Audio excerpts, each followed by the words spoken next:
Bienvenidos a su podcast literario Tinta Nocturna. Yo soy Bruno, el Abnormal Reader, literato, poeta, guionista y booktuber de vieja guardia. Siempre he creído que los libros son los mejores compañeros cuando el sol está por ocultarse, y todos sabemos que cualquier cosa puede suceder después de apagar las luces.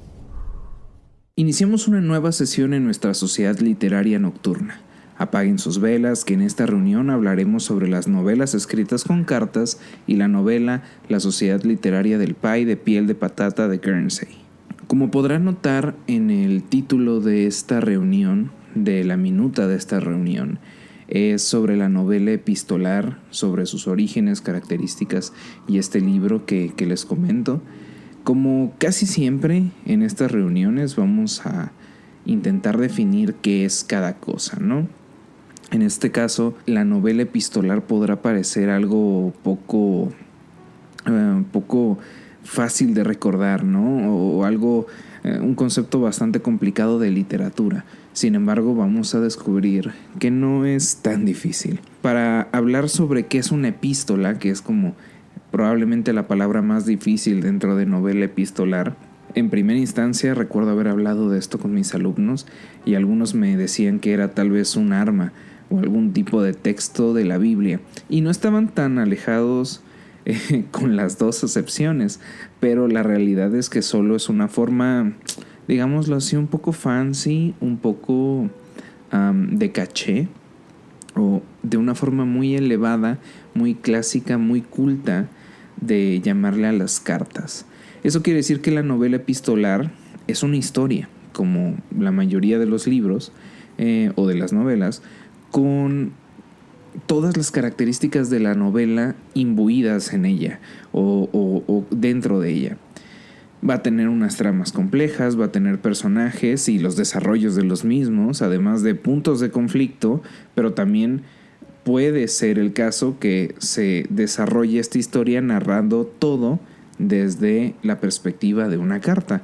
O sea, siempre pensando que va a haber un remitente y un destinatario intercambiando información y siempre hablando el uno hacia el otro. Ejemplos de este tipo de novelas hay varios y podemos remontarnos a mucho en el pasado, pero ahorita tocaremos ese tema. Algunos de los más populares podrían ser, por ejemplo, Las cuitas del joven Werther de Goethe, Frankenstein de Mary Shelley, Drácula de Bram Stoker y tal vez alguno muy conocido actualmente que es Las desventajas de ser un marginado, el cual fue adaptado a una película, fue muy famosa, mucha gente leyó ese libro. Entonces creo que todas estas en conjunto pueden dar un gran ejemplo de qué es o cómo puede presentarse una novela epistolar. Lo interesante de estas historias es que podemos ver dos caminos muy importantes. El primero es que es un enfoque un poco más introspectivo, tal vez más sentimental y, por así decirlo, también más dramático. Y el segundo es tal vez un enfoque más oscuro, gótico, entre fantástico y terrorífico. Y eso quiere decir, en específico, que las novelas epistolares solo pueden hablar de eso, o sea, de un drama muy profundo, muy sentimental, muy personal, o de cosas de terror. La verdad es que no. Y lo veremos cuando empecemos a analizar un poco el origen. Pero sí tenemos que guardar esto. O sea, sí tenemos que guardar el hecho de que se dividen estas dos grandes ramas y que una de esas remite directamente a lo terrorífico, porque va a ser clave cuando veamos las características. Como todo en esta vida, tiene que haber un origen, y el origen de la novela epistolar está íntimamente relacionado con el origen de la carta. O sea, no podemos hablar de una novela que está desarrollada a través de cartas sin hablar del origen de la carta. Y como todo en esta vida, en la literatura, determinar los orígenes es muy complejo, y en el caso de la carta es completamente un enigma. No hay un vestigio real de cuál es la primera carta que se ha mandado en la historia. Probablemente tenemos el registro de la carta más antigua, pero no podemos constatar cuál es la primera carta mandada en la historia. Existen desde la antigüedad menciones respecto a cartas, o sea, tal vez no con el nombre de cartas y tal vez no con la estructura que nosotros conocemos de una carta hoy en día, pero sí hay este desarrollo, o si hay esta información, mejor dicho, de un texto que brinda información a otro desde textos antiguos. Ejemplos de menciones sobre cartas o algo parecido hay inclusive desde la Ilíada. Estamos hablando de Homero, la cual nos cuenta la historia de lo que se pudo ver en la película de Troya, pero que en esencia Paris se rapta a la esposa de Menelao y ¿no? Entonces, desde esos momentos de la literatura ya se tiene constatado que una persona podía escribir en un papel una información, una declaración o algo por el estilo que se mandaba directamente a la persona, lo cual podríamos decir que en esencia ya era una carta.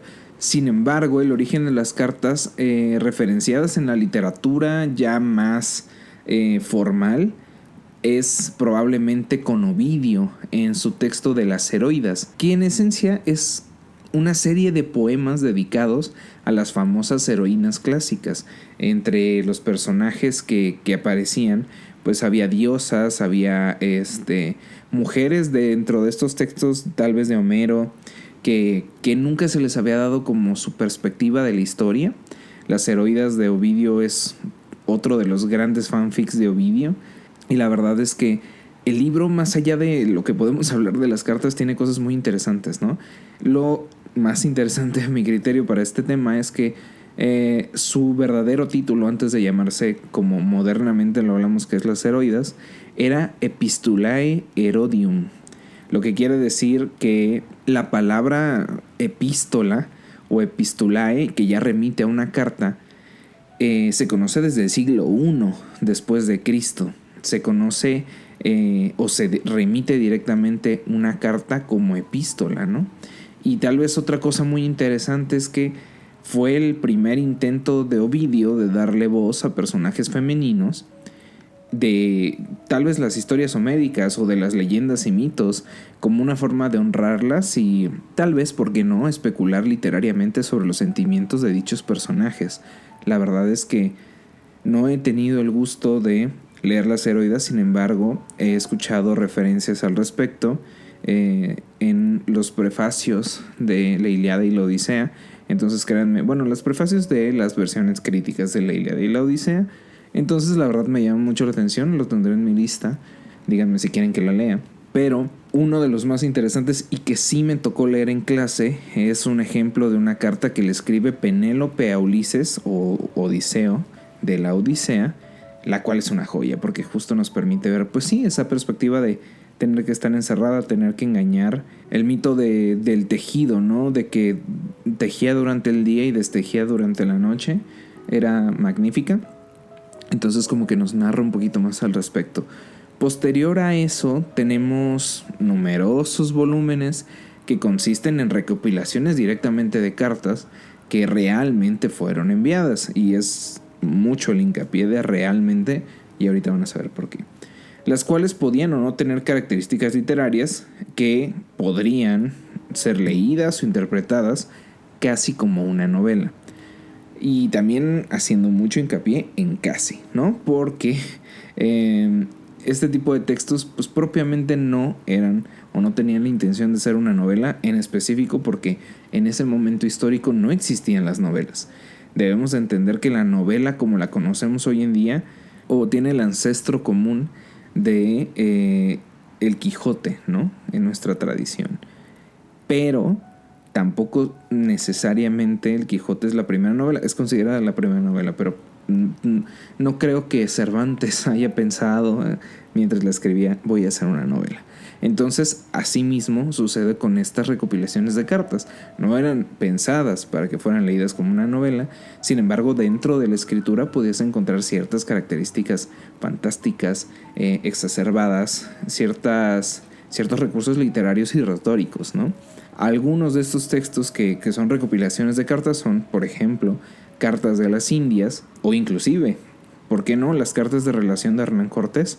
Estos textos pues son, a final de cuentas, misivas o mensajes que se daban o que se enviaban desde aquí, de México a América Latina, hacia los reyes de España, con el objetivo, mejor dicho, de demostrar las riquezas que se encontraban aquí en nuestro territorio, las costumbres que tenían las personas, cómo era el pues no sé, la geografía, todo lo que iban descubriendo se tenía que enviar casi por escrito y descrito a los reyes, sí como una avanzada de lo que estaba sucediendo, pero más allá de eso, con el objetivo de obtener más recursos de parte de la corona para que ellos pudieran seguir pues descubriendo estos nuevos territorios, ¿no? Estas cartas no siento que sean un ejemplo sobre lo que es una novela epistolar, porque sirven más como una crónica. Te están contando cómo sucedieron las cosas más o menos en el orden en el que sucedieron. Y lo que es muy importante es que sí, o sea, describen. Hay momentos muy interesantes, sobre todo en las crónicas de las Indias, en donde se ve como bajo la visión de algunos eclesiásticos del momento veían ciertos animales, ¿no? Cómo describían un armadillo, cómo describían un pavo real, ese tipo de cosas, ¿no? O sea, cómo describían las costumbres y sociedades. Era muy curioso ver cómo es que veían a las personas bajo el sesgo de que todo eso era algo nuevo. Entonces también podrían como que guardarlo ahí por si quisieran leerlo en algún momento. Pero pues lo importante de esto es que esos textos no son una novela epistolar, porque en esencia solo es un conjunto de cartas. Entonces, para poder hacer una mejor diferenciación, esto que les estoy contando del conjunto de cartas que no están pensadas para leerse en conjunto, sino que son simplemente una recopilación de cartas, como si yo recopilara todas las cartas que mandé en mi vida y las recopilan y en algún momento dentro de 100 o 200 años las leen, pues no es una novela, pero sí es algo llamado epistolario, que es en esencia el conjunto o la recopilación de cartas que terminan formándose en un libro.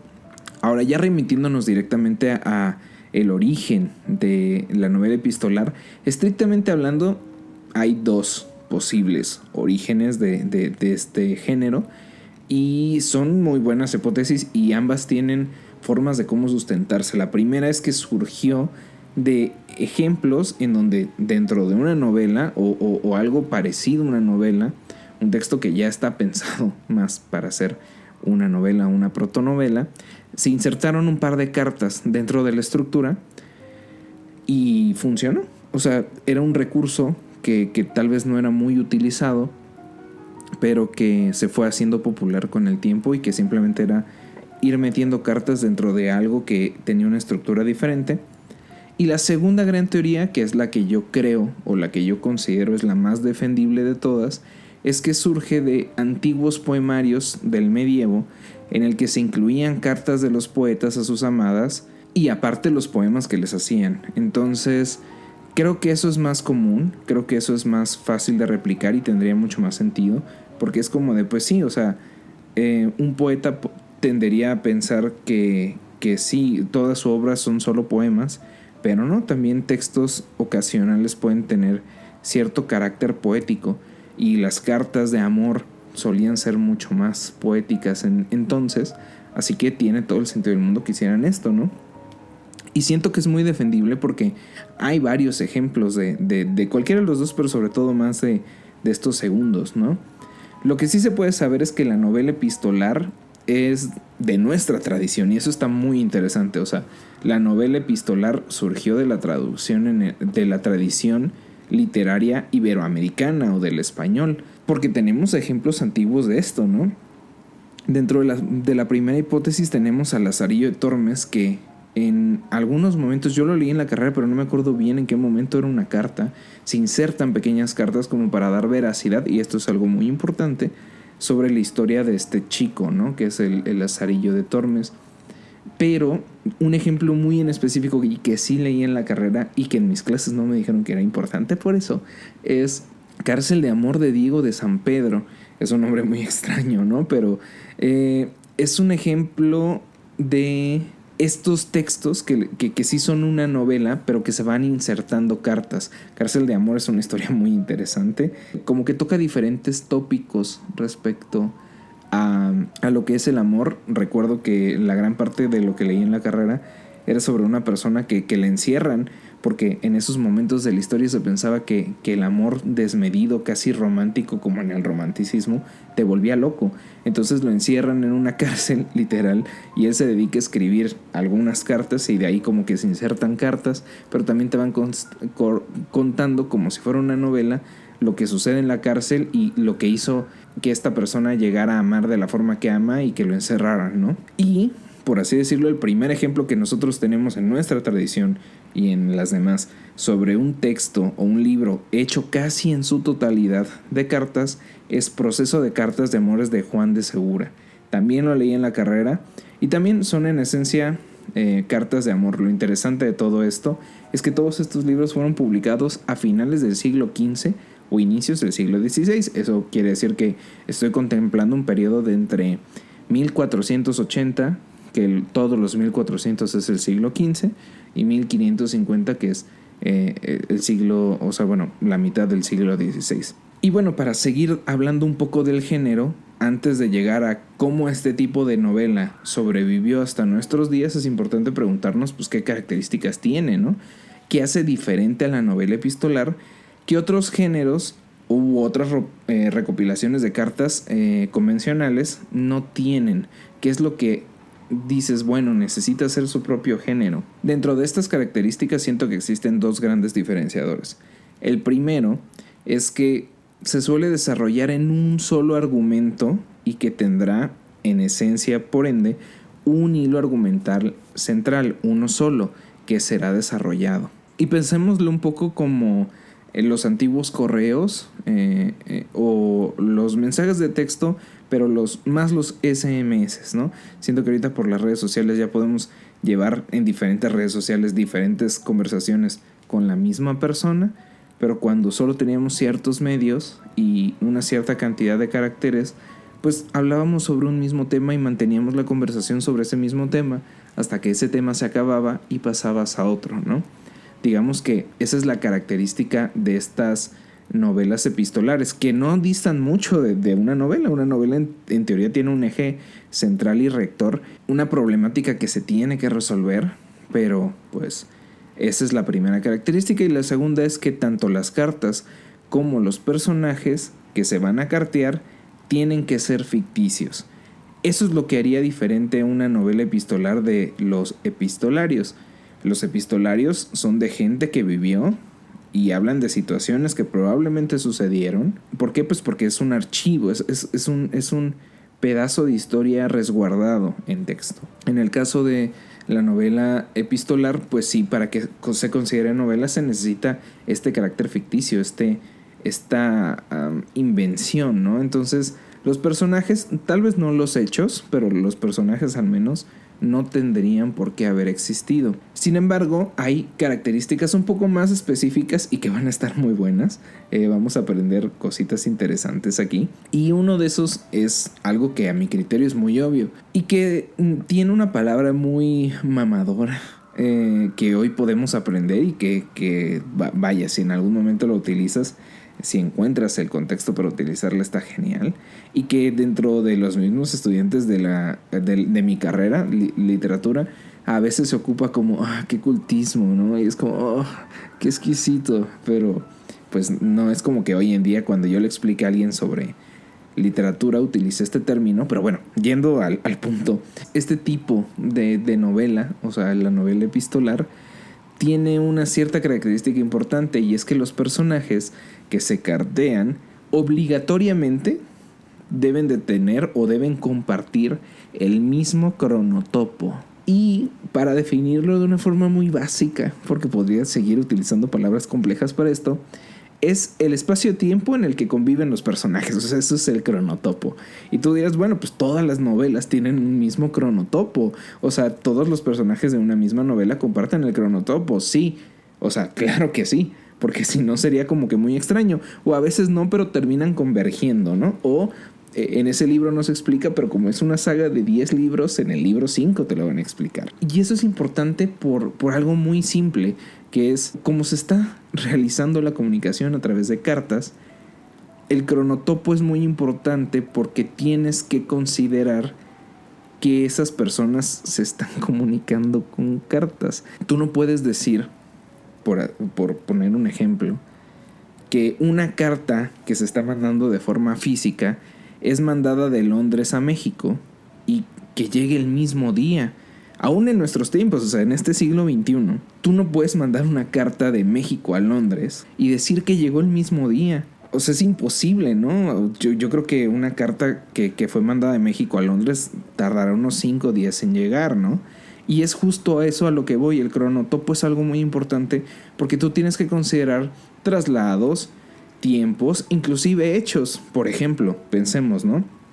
Una carta fue mandada hace 5 días y habla sobre eventos que sucedieron en esos 5 días, pero la respuesta ya considera eventos que van a venir en una carta futura. Eso es un problema temporal en tu narración. No puede suceder porque rompes con la ficción.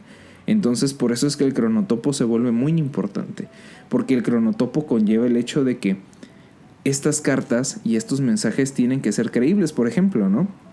El libro del que vamos a hablar más adelante se vale de 2 recursos muy importantes. Bueno, 3 por así decirlo, que son las cartas, los recados y los... ¿cómo se le llama esto? Como los mensajes que se enviaban por cable, sin necesidad que fueran una llamada. Se me va el nombre, la verdad en este momento no tengo el concepto. Pero el punto es que tenías como que esas versiones, ¿no? O sea, si eran correos que se enviaban así, de que mandaban a un niño, literal hasta explican en el libro, que mandan a una persona a enviarle ese correo a otra persona porque viven más o menos cerca. Es casi como enviarse un WhatsApp, pues llegan el mismo día y se responden el mismo día y se acabó, ¿no? Las cartas que se enviaban en la misma ciudad, pues llegaban al día siguiente y había una respuesta constante de día tras día. Y cartas que tenían que cruzar un cierto periodo, pues pasaban 5 días, una semana. El tono que se utiliza en las cartas es el tono confesional. ¿Y por qué se le llama tono confesional? Yo siento que tiene todo el sentido del mundo. Las cartas, desde la más antigua hasta las últimas utilizadas, porque, pues seamos honestos, hoy en día ya nadie anda enviando cartas por correo. Es algo a mi criterio muy romántico, muy bonito como experiencia, pero ya casi nadie lo utiliza. Háganlo si quieren ser un diferenciador romántico. Pero bueno, todas esas cartas que se enviaron en su momento, desde la más antigua a la más moderna, venían en cierto sentido selladas. ¿Por qué? Pues porque no tendría, o a veces la información que se transmitía a través de ellas era sumamente importante, y si era su fácil acceso sin que algo determinara que no había sido tocado, pues podías tú modificar el contenido y literal desatar guerras, hambrunas, entre muchas otras cosas. Entonces en su mayoría venían selladas.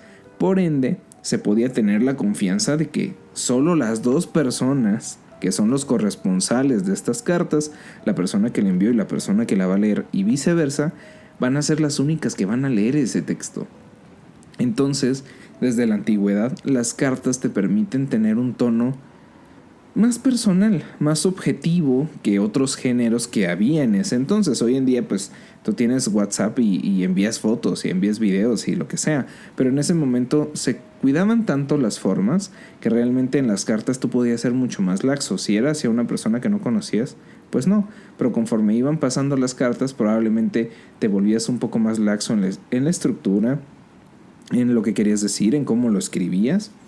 Entonces, es un tono y una forma de texto que te permite ser un poco más tú, un poco más humano, si lo queremos hablar así. Pues da la sensación de que todo lo que está escrito pasó y es verdad. El simple hecho de que a ti te llegase una carta hace muchos años, es como de, bueno, lo que se está diciendo aquí tiene que ser verdad. Porque si se envió una carta, no me estaría mintiendo en una carta. No va a ser, puede ser exagerado o dramático en una carta, pero probablemente no sea mentiroso en una carta. Y esto en específico es lo que les decía hace rato, que es algo muy importante, y el por qué este género epistolar va a tener un boom a finales del siglo XVIII, inicios del siglo XIX, con lo que consideramos hoy en día como los prerrománticos. Entonces, en esencia, las cartas tienen eso, que son un tono un poco más humano, que puedes creer un poco lo que sucede ahí, y que obviamente te permite generar ciertas formas de decir las cosas que no, o que otros géneros no necesariamente tienen. Pero bueno, hablamos un poco sobre el origen. ¿Cómo es que llegamos a las novelas epistolares de nuestras épocas, ¿no? Tenemos que considerar que este género se volvió cada vez más popular por toda Europa. Empezó en España, pero se convirtió cada vez en algo más popular. Y por eso es que un par de siglos después, o sea, unos 200 años o 150 años después, logró su punto más álgido en el romanticismo. Ejemplo de esto es lo que en su momento fue un bestseller en toda Europa, que es Las cuitas del joven Werther de Goethe. Utiliza las cartas como un método para darle a entender al lector que la historia que está leyendo, uno sí pudo suceder, pero no solo, sino el tono en el que está sucediendo todo. Es un hombre desfogándose en sus deseos. Es una persona que está literal dando rienda suelta a todos los sentimientos y las formas en las que lo percibe y lo siente, contando temas muy íntimos, describiendo casi psicológicamente sus procesos, o sea, esto que les digo de cómo lo está pensando y en qué ritmo lo está pensando, hasta llegar a un punto de total desesperanza y, bueno, su eventual suicidio del personaje de Werther, ¿no? Pero a lo que voy es que mucha gente, o este libro en específico fue un bestseller por la forma en la que estaba escrito, pero también por el hecho de que se estaba utilizando una carta como un recurso en el que tenía sentido que un hombre hablara de esa forma. Estamos hablando del siglo XIX, o sea, hace como 200 años. Si hoy en día se escuchan expresiones como muy machistas a mi criterio, en el que pues los hombres no deben de llorar y no deben de expresar la mayoría de sus emociones, pues imagínense en esas épocas. Entonces se justificaba que todo eso pudiera sentirse y expresarse de esa forma porque era una carta. Y les digo que tuvo un boom muy importante este género porque fue un recurso muy utilizado en el terror. Nos sobreviven pocas obras memorables de ese momento, pero fue un recurso muy utilizado en el terror de esas épocas. ¿Por qué? Pues porque en esencia las personas pensaban que eran recopilaciones de cartas de personas reales y eso hacía que se volviera como que, no sé, más impactante, más terrorífico. Era un recurso, no sé, siento que muy padre para un libro de esa época. Pues porque a final de cuentas pongámonos en los papeles de las personas de esos años. Si una carta provenía de una persona con un título nobiliario, ¿no? Como un conde, o de un título universitario, como un doctor, pues obviamente al doctor Frankenstein, que mira, no te consta si existe o no, le vas a creer más que a Martita, la de las tortillas. O sea, eso fue como el equivalente de las películas de terror actuales que ponen al inicio basada en hechos reales. Fue el equivalente en la novela, pero del terror y de ese futuro, o que nosotros llamaremos en el futuro un naciente género gótico, como fue el caso de Drácula o el moderno Prometeo, que es en esencia Frankenstein.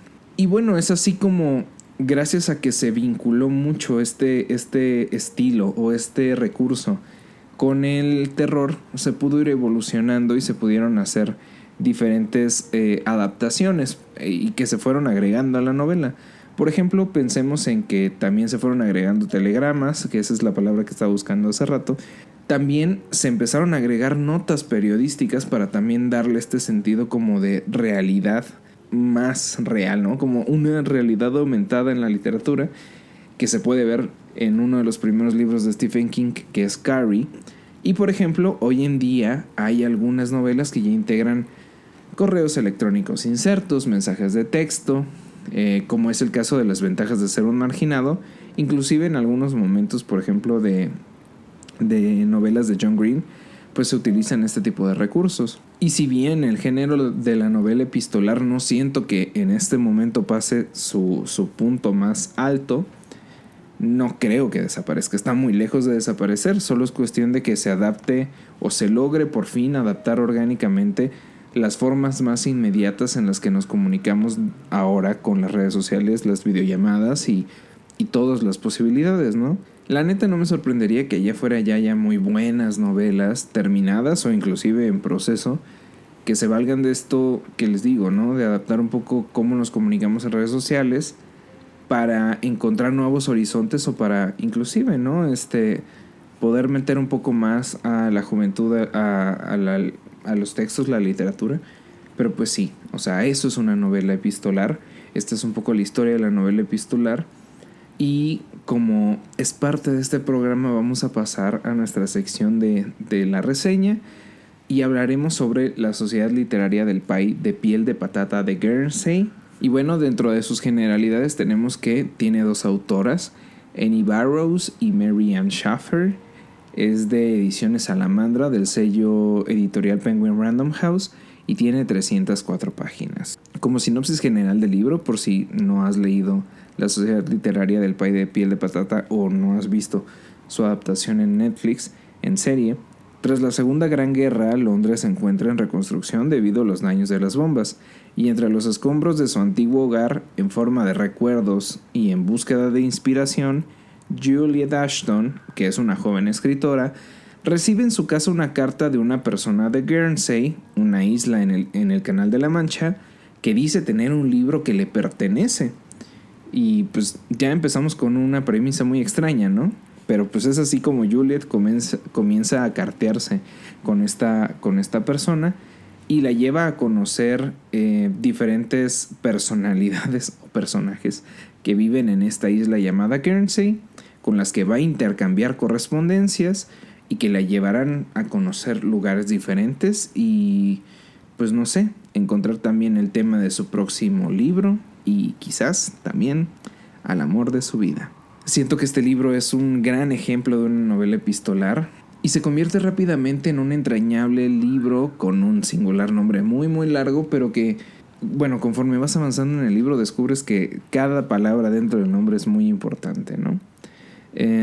Si tuviera que definirlo en pocas palabras, diría que este libro es la mejor fusión entre el cottagecore y el slow living y la ficción histórica, porque siento que es como eso, ¿no? El cottagecore, que es como esta imagen medio como de campiña inglesa, con casitas así, con su propio huerto, o no sé, como que sí, o sea, como el cottagecore slow living, que es como regresar como a como se vivía hace un par de siglos y que todo era mucho más lento y no sé, es muy bonito. La verdad tiene imágenes muy bonitas este libro, pero ahorita vamos a hablar un poquito más de él. Ya les conté un poco sobre qué va, ¿no? O sea, es sobre Juliet Ashton. Y es este personaje que tiene un contrato editorial o algo así, un acuerdo editorial. Publicó su primer libro, le fue más o menos bien y aparte ya tenía cierto éxito escribiendo como que ciertas gacetas para columnas para algunos periódicos.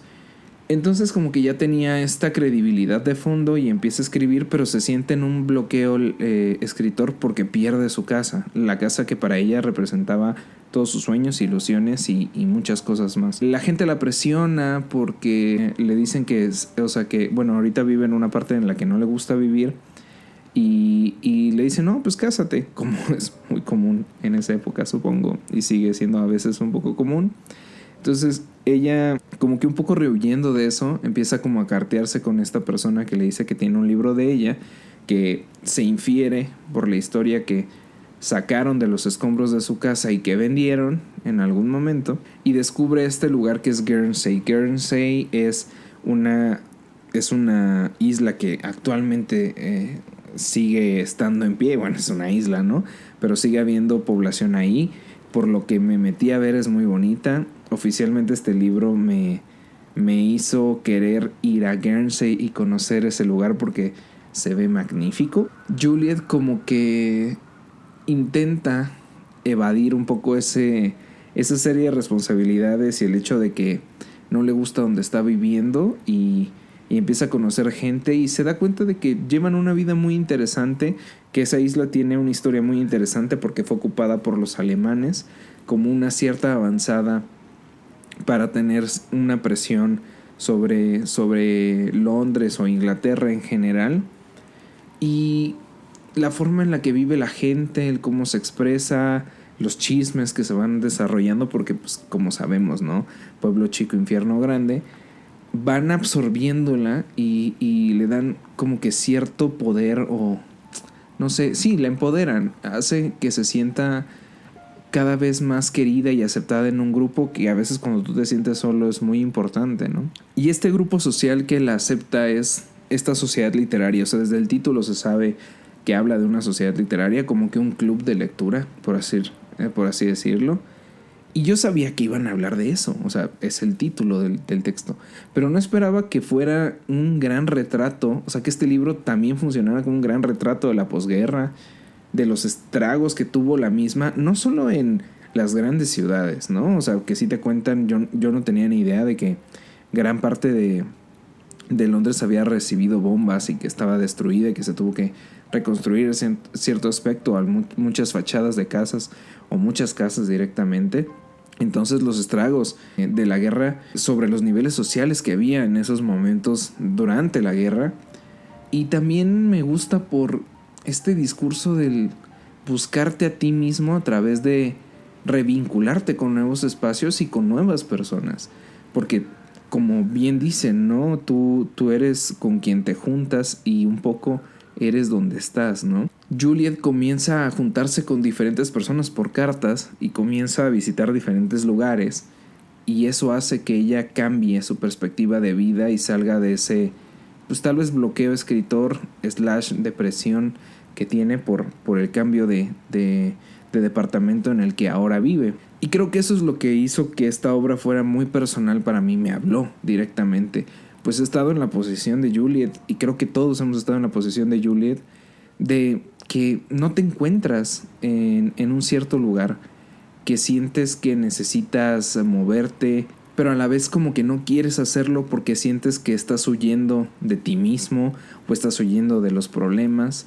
Entonces para Juliet, Guernsey termina representando ese lugar en donde se puede vincular nuevamente. A ella se le presenta la oportunidad en Londres de casarse con una persona que aparentemente tiene muy buenas intenciones, que es millonario, ¿no? Y que también es como que medio dueño de una editorial americana, pero que quiere hacer como que filial en Londres y quiere como convencerla.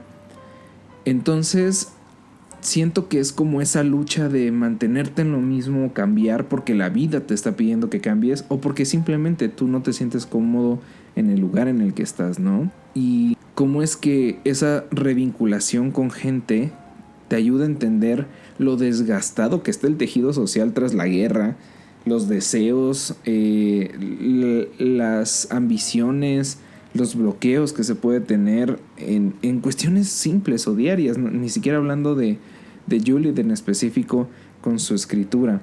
Juliet para mí representa ese momento que cualquier joven adulto vive, en el que no sabe si lo que está haciendo lo hace en el tiempo correcto o si las decisiones que está tomando son las mejores, pero que sigue siendo lo suficientemente joven como para seguir sus instintos y no tenerle tanto miedo al futuro. O sea, es esta lucha de tengo miedo de hacer estas cosas, pero a la vez es como de YOLO, o sea, o no pasa nada, o sea, seguimos siendo jóvenes y no pasa nada.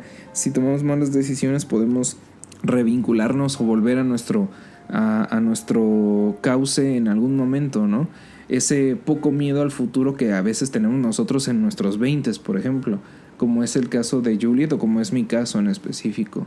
Lo interesante también es que este club literario se volvió tanto para Juliet como para sus integrantes como ese espacio seguro, ese círculo de confianza que todos necesitamos. O sea, siento que en esta edad de 20s, indiferentemente si es guerra o no es guerra o si el mundo se está acabando, necesitamos ese círculo seguro, ese círculo en el que no nos sintamos criticados, juzgados, ese espacio en el que te puedes desarrollar mejor, que todos se apoyan mutuamente, que pareciera que solo es un club literario, porque en esencia el libro nos plantea como un club literario, pero es una sociedad que busca un apoyo mutuo, potenciar a todos sus participantes, moverlos a situaciones en las que tal vez no estén cómodos, pero que eso ayudará a que sean mejores personas. Una muestra de que por mucho que la lectura sea entendida como una actividad solitaria, como se nos vende y como casi siempre es, también es muy importante nutrirla con el compartirla. Se nutre del compartirla con las demás y se entreteje más profundo en tu corazón cuando puedes compartir no sé, las frustraciones, los momentos críticos con otras personas. O sea, es esto de puede ser un club literario, pero es mucho más que eso. Es una red de apoyo, es un respiro, es una vuelta a casa, es tu peldaño seguro. Entonces los personajes que se nos cuentan son muy bonitos. Una persona, un joven adulto también que tuvo problemas durante la guerra y tartamudeó un poco. Diferentes señoras con sus aspectos de señoras que juzgan, ¿no? Y que son muy pesadas, o algunas que tienen las mejores intenciones pero que a veces son demasiado enérgicas, niños cuyos padres quedaron huérfanos por la guerra, personas que sobrevivieron a los campos de concentración. O sea, realmente en Guernsey convergen diferentes tipos de personas con diferentes tipos de problemas, que es muy interesante. O sea, se vuelve muy muy interesante porque es este conjunto de diferentes problemas que entre todos dentro de la sociedad literaria van a intentar resolver, y que es muy bonito ver cómo las cosas suceden. O sea, hay hechos que están sucediendo, pero al mismo tiempo todo el mundo parece pausarse. En el momento, intento no hacer mucho spoiler, pero en el momento en el que se juntan la mayoría de nuestros personajes, tú sabes que están sucediendo cosas, pero todos esos problemas que tenía contemplada nuestro personaje principal desde el inicio, o sea, todo lo que preocupaba a Juliet, su departamento, lo del siguiente libro, lo que podía haber pasado en la guerra, si habían ganado, perdido, si iban a construir, si iba a regresar a su edificio, si lo iban a reconstruir, si se tenía que ir a vivir a otro lado. Todas esas cuestiones que tal vez aquejaban a nuestro personaje principal se detienen. Es muy bonito saber que eso se detiene por un momento en la narración, y que ahora te concentras en respirar y refresco, ver otros horizontes, encontrarte con nuevas personas, hacer cosas diferentes, vivir en casas diferentes, los ambientes de esta obra, las correlaciones históricas. Y de hecho, algo que me gustó mucho, que no les voy a decir porque es un tremendo spoiler, pero hacen una referencia a cierto escritor británico que a mí me fascina, me encanta, y me tomaron por completa sorpresa. O sea, yo dije, esto es información completamente innecesaria en el libro, y toma, o sea, no, o sea, fue precioso.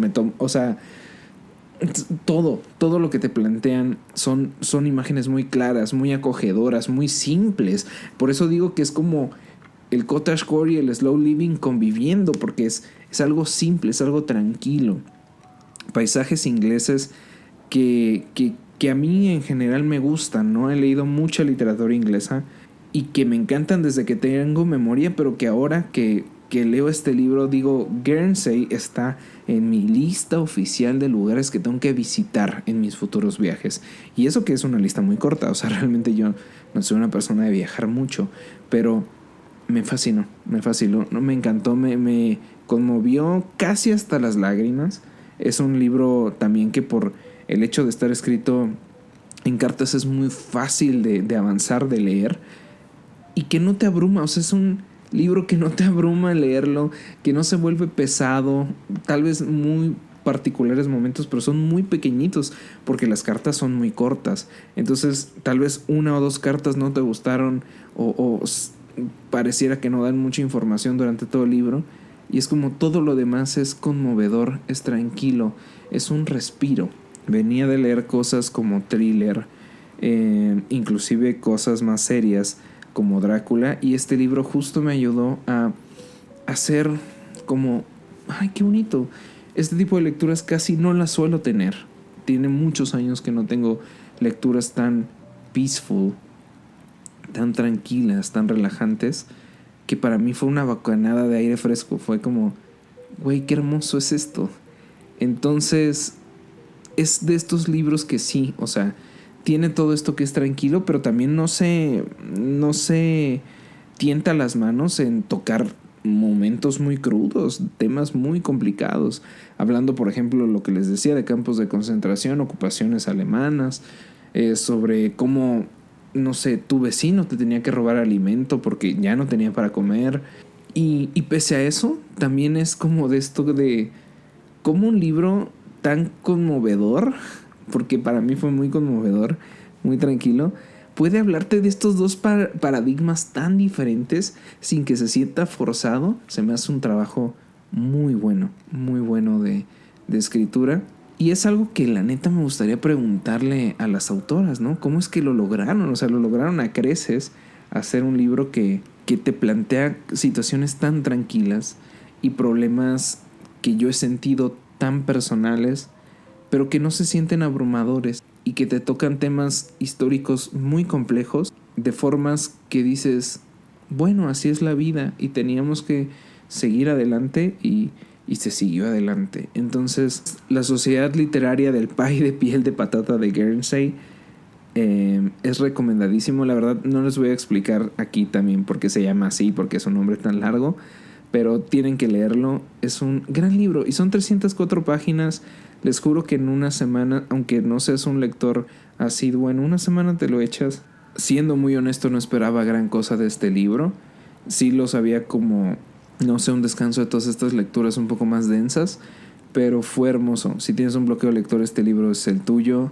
Y la verdad toca temas que para nosotros, adultos jóvenes, personas que están a punto de entrar a la universidad, personas que están a punto de cumplir sus 30 años, son temas que yo siento que son importantes y que no te los están tocando como un libro motivacional y inspiracional, ¿no? O sea, es como, así es la vida y tómate un respiro. Como verán, este libro tocó fibras sensibles. La verdad, mi calificación fue de un 4 o 4.5, si no me equivoco, sobre 5. Se me hizo muy buen libro, recomendadísimo. Si no se animan a leerlo, pues hay una serie que tengo entendido está bastante bien en Netflix, la cual podrían intentar leer y creo que les gustaría mucho. Y es momento de pasar a nuestra sección de recomendaciones. Esta vez solo voy a hablar de una cosa en específico, que va a ser la serie de The Bear, que para este punto que estás escuchando el podcast probablemente ya se haya estrenado la 3ª temporada.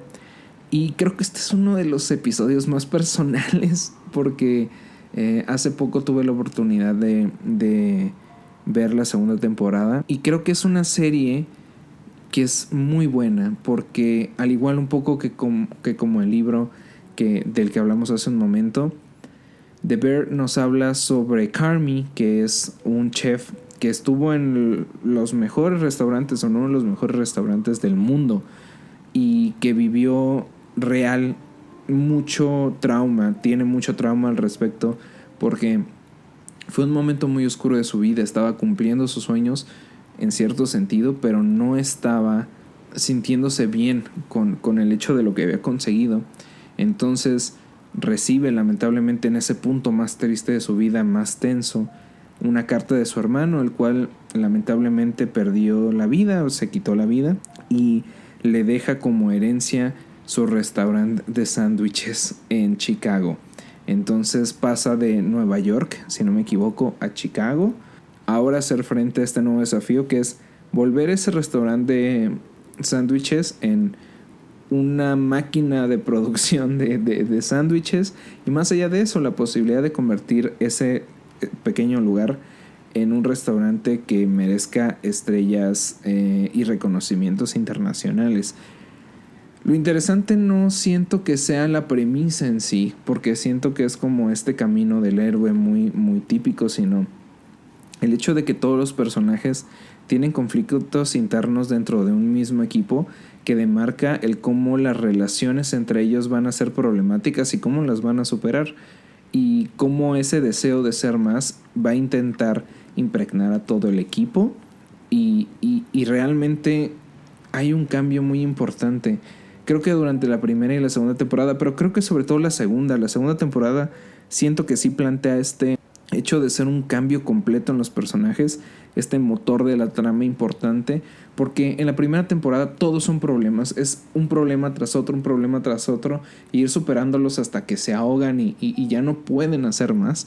Pero después la 2ª temporada es resolver, y parte de esa resolución es meterte en conflictos contigo mismo, cuestionarte qué es lo que haces en el equipo, cómo aportas, cómo puedes aportar más. En específico, mi capítulo más personal fue forks, en español, tenedores, si no me equivoco, o cubiertos, no sé cómo lo transcribieron o lo tradujeron. Fue un capítulo muy personal porque es algo que viví hace poco y es cuando tú te sientes un eslabón importante en un equipo, pero te das cuenta que realmente, o te hacen sentir, porque no necesariamente es el caso, que no aportas tanto. ¿Cómo tú te valoras a ti mismo? ¿Cómo puedes darte el valor que tú sabes que tienes? Todas las posibilidades, todas las habilidades que tienes y que las demás personas tal vez no están viendo o que por tu actitud no estás sabiendo plasmar. Forks en específico habla sobre el cousin que tiene un muy buen trato con la gente. Se ha visto durante las 2 temporadas que es muy bueno con la gente y con el trato, pero que no logra llevar eso al siguiente nivel que se le exige para formar parte del equipo. Y entonces Carmy lo lleva como a uno de los mejores restaurantes de la ciudad y se da cuenta de que eso que él ni siquiera valoraba, o sea, la posición que él tenía y que pensaba que era como que sobraba y que le habían dado, es algo muy importante y se convierte en una persona completamente diferente cuando descubre que tiene habilidades con eso. Y más allá de eso, cuando se cree, o sea, se cree sus habilidades y sabe lo que puede aportar en el equipo y sabe que ha aprendido algo importante. Es un momento muy interesante donde Devon Moss-Backrack, el actor que interpreta al cousin, está cantando, medio llorando también, en su auto, una canción de Taylor Swift, donde se acaba de dar cuenta de que vale mucho y que es importante saber que vale mucho y que puede tener sueños, no importa la edad que tiene, y puede seguir intentando crecer, no importa la edad que tiene, y que puede querer más, no importa la edad que tiene. Se me hizo un capítulo muy personal, tocó temas fibras muy sensibles, particulares, y me emociona mucho ver qué va a ser de esta tercera temporada de Bear. La verdad, ya quiero verla. Si tienes ganas de verla, pues va a estar en tu plataforma de Disney Plus, porque ya no existe Star Plus, gracias al cielo. Y ahora vamos a pasar a nuestra sección de hemeroteca y buzones. Vamos a tocar algunas noticias de forma muy rápida. La primera es que se hizo un estudio, un periódico en específico de Estados Unidos, reunió a algunos académicos de Harvard y les preguntó cuáles han sido los libros que más influyeron en sus vidas, ¿no? Y lo interesante pues es cómo destacaron ciertos libros que tienen una razón de estar ahí, ¿no? Son libros que invitan a la reflexión o al crecimiento intelectual. Uno de los doctores que da clases en Harvard decía sobre la muerte de Iván Ilich de León Tolstoy, que para mí es un gran escritor, y que La muerte de Iván Ilich es un texto que nos habla mucho sobre la introspección, sobre quién eres y la identidad, y cómo esta se puede ver reflejada en la sociedad que te rodea, cómo tú te ubicas dentro de esa sociedad. Uno de los que se me hicieron más curiosos fue Zen en el arte del tiro con arco, o sea, como un libro sobre el método Zen dentro de la actividad del tiro con arco puede cambiarte la mente. Me dieron muchas ganas de leerlo. Ética de Nicómaco, de Aristóteles, Middlemarch de George Eliot. Yo he leído The Mill in the Floss de George Eliot, no Middlemarch. Sé que es mejor libro en teoría, pero ahora me dan más ganas de leerlo porque es un libro que en teoría para una persona que da clases en Harvard le cambió la vida. Y bueno, La República de Platón, que siento que también es como estas lecturas que todos deberíamos de hacer. Ese creo que es el libro que irremediablemente digo, de toda esta lista, sí tienes que leer una vez en tu vida. La segunda noticia que vamos a hablar o de que tocaremos hoy es sobre la escritora chilena Carolina Brown, que presentó su libro Principio de Incertidumbre, que es una colección de cuentos que exploran el lado oscuro de la vida moderna. Lo que hace esta noticia muy interesante es que le hicieron una entrevista a esta escritora. Aborda temas sobre la obsesión con los influencers, la precariedad laboral en la que estamos viviendo actualmente y cómo eso se puede intensificar por la inteligencia artificial, que son temas que son muy vanguardistas. O sea, siento que son como un tema muy importante ahorita, pero lo que como que detonó las bombas de las redes sociales, al menos en su país, en Chile, es que en la entrevista la autora critica esta fama superficial de los influencers y reflexiona sobre la relación problemática que tenemos hoy en día con la tecnología. Hasta el momento todo bien. Pero lo que sí hizo estallar la bomba, así como de bro, ¿qué pasó?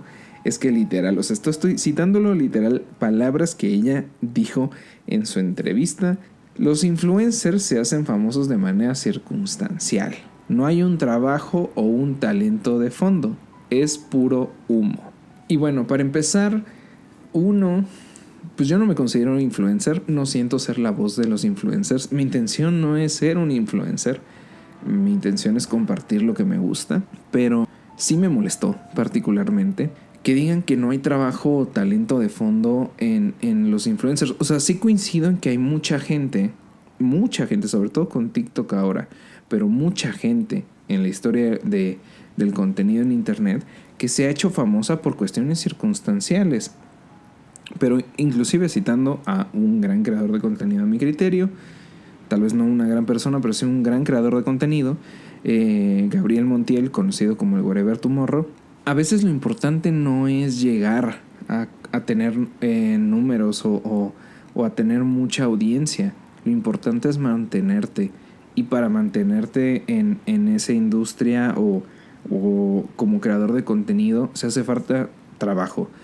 No sé si talento, porque talento tú lo puedes ir adquiriendo con el tiempo, con habilidades, con un mejor equipo, un equipo mucho más nutrido del que tú puedas aprender. No considero que sea puro humo. Hay muchos creadores que se hicieron famosos por cuestiones muy particulares, pero que gracias a que tuvieron esa exposición pudieron ya hacer un contenido de mucha mejor calidad, con mucho más trabajo. Pero en definitiva, los influencers trabajan y trabajan mucho. Tampoco es como decir, ay no, pobrecitos de... No, o sea, las cosas como son. Hay gente que trabaja mucho, hay gente que dice que trabaja mucho y no trabaja mucho, hay gente que no dice nada pero trabaja mucho. Vaya, el espectro es muy grande, pero en esencia, o sea, el hecho de decir en una entrevista, los influencers son famosos por mera circunstancialidad, o sea, sí algunos, pero la gran mayoría de los que están ahí, de los que llevan muchísimos años, de los que logran realmente hacer un cambio con el contenido que están haciendo, no son búsqueda de videos virales y qué tema está viral y me jalo de eso, sino es ir construyendo una comunidad, hacer el contenido que te gusta, no sé, diferentes cosas. Entonces entiendo por qué le cayó bifa a Carolina Brown, entendible completamente, pero pues totalmente innecesario su comentario, yo creo. Cabe aclarar también que lo decía un poco más sobre, supuestamente, creadores de contenido sobre libros. Pero no, o sea, esto aplica para cualquiera. Y siento que en algunos creadores de contenido sobre libros, y no es por colgar medallas ni nada, porque no soy el ejemplo de eso, pero mucho menos. O sea, hay creadores de BookTok o de BookTube que se leen de que 7, 10, N cantidad abnormal de libros al mes. Y pues obviamente no, eso es un trabajo, es trabajo. Y bueno, como tercera y última noticia, vamos a hablar de algo que ya me da risa realmente. Yo ya lo tomo como comedia.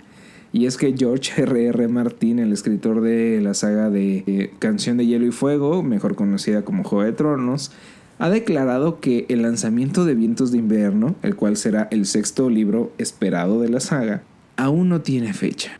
En su blog, el cual llama No Blog, Martin explicó que sus viajes, por cuestiones de las grabaciones de las series, entrevistas e inclusive las reuniones con sus propios editores, afectan su ritmo de escritura, ya que se reúne con editores, amigos y pues les dedica tiempo personal para cada uno. Asegura que cuando el libro esté terminado habrá un gran anuncio, pero que ya no quiere que los fans estén espere el libro y preguntándole constantemente cuando lo encuentran en la calle o en su correo o en su blog o lo que sea. Dice, cuando salga va a ser una gran noticia, dejen de estar molestando. Y es como de bro, o sea, me cuesta mucho trabajo porque el autor no tiene culpa tiene culpa de no escribirlo, pero el autor, cualquier autor, no tiene la culpa de la expectativa que generan sus libros. Que qué bien que la genere, porque así es como se vuelven bastante famosos o adaptan sus libros y se vuelven millonarios. Y qué bueno poder ganar muchísimo dinero en lo que te gusta. Pero es que, brother, los fans llevan esperando este libro desde el 2011. O sea, desde el 2011 que salió el último libro. Estábamos esperando Vientos de Invierno.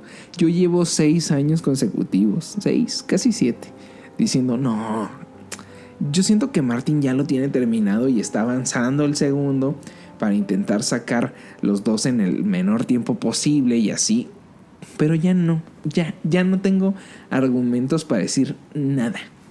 Ya, 2011, o sea, ¿qué hacías tú en 2011? Yo en 2011 iba en la prepa.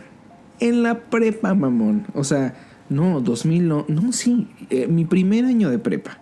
Pedos con este man. O sea, yo ya estoy desesperadísimo. Desesperado en buena onda.